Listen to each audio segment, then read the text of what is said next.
From Saare Jahan Se Acha to Jai Hind, Jai Bharat. 41 years after the first Indian went into space, India's back on a manned mission. Group Captain Shubhanshu Shukla is on his way to the International Space Station in just over 26 hours. When this spacecraft docks at the International Space Station, Group Captain Shukla will become the first ever Indian to visit NASA's orbiting laboratory. Remember, viewers, this mission makes Shubhanshu Shukla just the second Indian to go into space.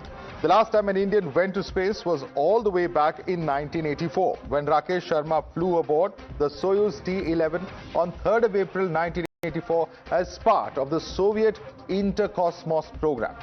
Now, this mission will certainly provide much needed insights into spaceflight ahead of the crucial Gaganyaan mission, and also will serve as a huge fillip to India's space program. Let's just take a moment to relive that moment when Shubhanshu Shukla, only the second Indian in space, took off from NASA's Kennedy Space Center in Florida.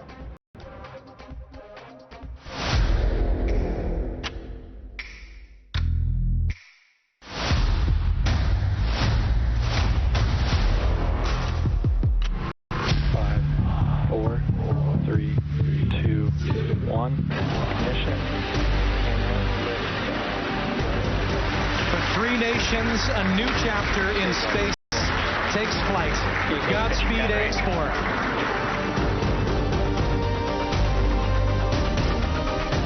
Namaskar, my dear countrymen. What a ride.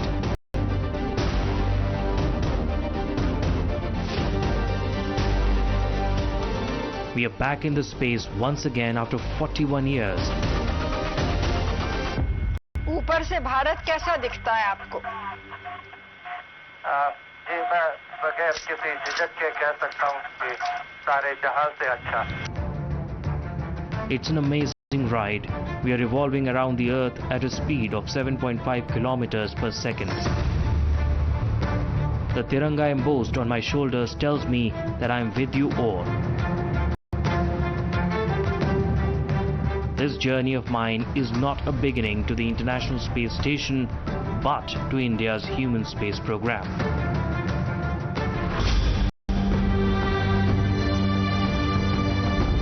I want all of you to be part of this journey. Your chest too should swell with pride. खुशी की तो कोई सीमा नहीं है बेटा. आज खुशी बहुत ज्यादा है. जिसका इंतजार महीनों से हो रहा था वो आज सब खुशी का दिन. तो अभी आप लोगों की शुभांशु से बात हुई. क्या बात हुई? क्या शुभांशु ने बोला आप लोगों से? बस यही बोला, मैं इतने दिन से इंतजार कर रहा था. आज खुशी का पल आया है. वो भी एक्साइटेड हैं. Captain Shubhanshu Shukla is on the way to become the first Indian to go to International Space Station. He carries with him the wishes, hopes and aspirations of 1.4 billion Indians. Together, let's initiate India's human space program. Jai Hind, Jai Bharat. You're watching the News Hour at 10, debate number 2 on Times Now, Super Prime Time. All right, let's take this across to our guest. Joining us with us is Dr. Amitabh Ghosh, space scientist from NASA. We have Michael Gold, Chief Growth Officer of Redwire Space. Manish Purohit is a former ISRO scientist who's joining us on the broadcast. Dr. Amitabh Ghosh, let me start with you. It's a massive breakthrough for India in the sense that, it's after 41 years that an Indian is going to be going into space. India has its own human spaceflight program, which is the Gaganyaan, and by all measures, this is going to be very, very significant in terms of India's own space mission, manned space mission. How do you look at this? Well, it's a very significant difference between Rakesh Sharma's flight and this flight, as you mentioned. See, so what is the difference? At the time Rakesh Sharma flew, there was no India's human spaceflight program in the offing.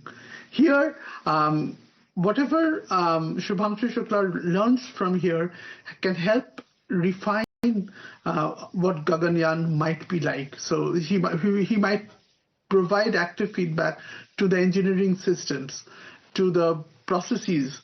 So it's a huge deal. It's like it was mostly a very nice to do exercise in 1984, but here India is really at the cusp of starting the journey in the human spaceflight program, which is again a club which is a country. There are very few countries who are into human spaceflight. They might be into robotic spaceflight, but this is a very select set of countries who are in this club. Right. Michael Gold, it's very significant because, you're looking at a situation where various, space organizations, whether it's NASA, whether it's ESA, whether it's ISRO, and even SpaceX, of course, for that matter, which provides a platform, are working together. Is this really the future roadmap as far as international space coordination is concerned, countries working together rather than competing against each other? And we have seen this trend for some time now.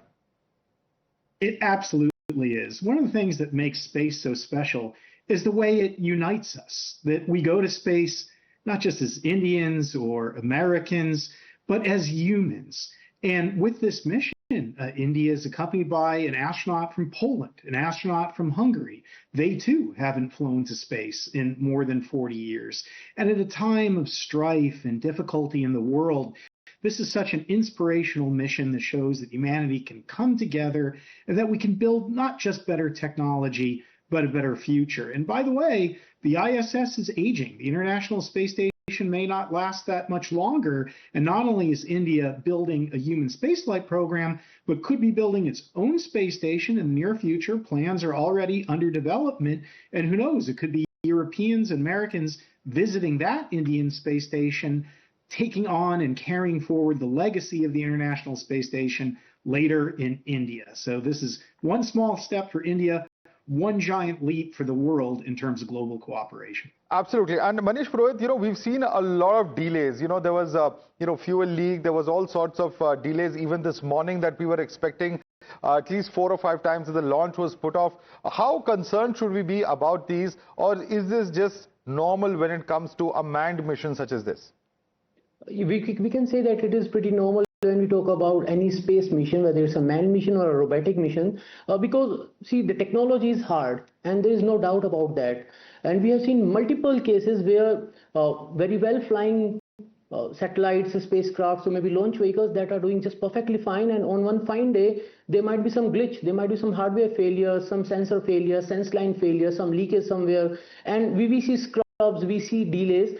So that shouldn't be the part of the concern, but the concern should be that once we find out that, we shouldn't hurry up. As we were seeing that there was a sense of hurrying up, that let's go ahead with the launch, but then the intelligence prevailed there, and then it was given a very closer look that what is the reason for the delay, whether the purging of that particular leak is working perfectly fine on the oxygen feed line, or should we have to take few steps back and then again have a detailed look on those leaks and get that done. And then eventually we found out that on ISS also, as has been mentioned right now, by 2030 there might be a deboosting of ISS, and then future might be with different space stations. There might be some private space stations, some sovereign space stations from different countries that India is planning for Bharatiya Antariksh Station. So things are changing on the global front also.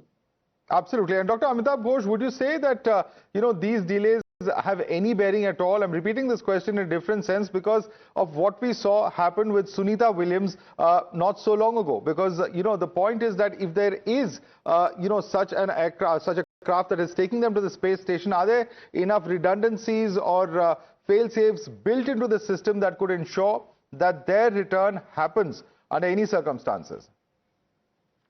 Yes, of course. See, I think it's a very complex system. It's the whatever you see, the information put out.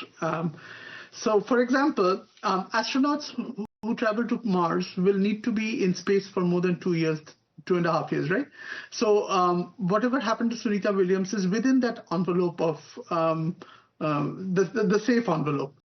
If there was ever a danger, there is always a vehicle parked, docked into the station. So there is always redundancy for an emergency. And see, the reason multiple failures or whatever you keep saying that they are postponed, these are not really failures. Every time you fly, since it's a human mission, you have to be even more careful. The reason Sunita Williams craft, the Boeing spacecraft came back. Nothing happened to that spacecraft, but it was out of an abundance of caution that Sunita Williams did not come here. So whenever there is a human mission, you are doubly careful. Even in a robotic mission, there's a lot of money riding on each of these missions. So you don't want to, for one small engineering mistake, you don't want to lose a mission and 10 years of hard work. So the cautiousness that you see is characteristic all over, even in ISRO missions. And if you look at see when the Mars rovers were launched, there was a simple thing like a boat was in the vicinity. So if there was an abort command, then there would be nowhere to land, or people might get hurt. So it was called off for the next year. Right. Michael Gove, there are also a number of experiments. There's a whole lot of them. There are a lot of aspects, in terms of microgravity, what happens to the human body, cellular growth, in fact, skeletal muscle function, various ailments and their response in microgravity. Why are these experiments so important? Can you explain to our viewers? Because they will revolutionize life on Earth. We are going to space not only to make discoveries about astronomy and astrophysics, but to create new medicines, new drugs. My company at Redwire, we've got 11 payloads on the International Space Station now. We've done hundreds of experiments. We printed via something called the Biofabrication Facility a human meniscus in space. We have also printed cardiovascular tissue, heart tissue on space, brought that tissue back still live. We are eventually going to be able to produce whole organs in space. Think what that could do to organ donations. I think many of us, and myself included, know people who have died waiting on organ lists for donations. If we can create those organs in space, it'll revolutionize life on Earth. Additionally, drugs. So drugs are created via seed crystals. When we create these seed crystals in space, they're larger, more uniform. So we can create new versions of drugs. My company is partnered with Merck and with Eli Lilly to create new versions of insulin that can help diabetes, new cancer treatments. So by going to space, we're looking at this intersection between biopharmaceuticals and space to create a revolution that will benefit India, America, and the whole world. Additionally, my company collaborated with ISRO to create an algae on this flight that will be developed that astronauts could eat when they go to Mars. And even that could have implications for dealing with hunger here on Earth. So we are improving life on Earth by going to space. Yeah, and there are also, apart from algae, I believe there are also some crops that are going to be studied in terms of germination and the growth of crop seeds. But, the interesting thing that I saw, Manish Purohit, is that they're also going to be looking into the impact of commercial space flights and how they can affect the human body, especially in joints and blood flow. And, how important is this? Because, we're in the early stages of what's being called space tourism. If we really want to scale that up, do you think studies like these are going to be quite important in that respect? Yeah, very important. Question for Manish, please. Yes. Okay. If you look at it in terms of space economy and the big talks about the trillion dollar economy that's coming up and the different private players right now. So space is the next frontier if you talk about this tourism and all, and they are taking it up very seriously. Even ISRO is planning to have their own space tourism vehicle ready maybe by next 5 to 7 years down the line, when they are going to test the development flight of NGLV, our next generation launch vehicle. So once the things will become a routine kind of stuff and people are frequently moving to the space, then the whole lot of different kind of, from different strata, different kind of human beings will be flying there. And then we should have a very clear-cut understanding of what are the different impacts that can have. Right now, the people who fly, they are well trained. We talk about the astronauts that fly in the crewed missions of NASA to the International Space Station, then they are well trained astronauts. And if you talk about this mission of Axiom 4 or maybe the Polaris Dawn mission that have flown, they are also given the proper training. But if you are looking at it as a future when the flights are very frequent and it becomes a kind of an everyday job for anyone to fly if they wish to. And there are private players that are planning to have their private entities orbiting in the low Earth orbit with kind of a hotel kind of a facility there. You can go there, stay there, and come back. Then all these studies, they play a very, very, very important role.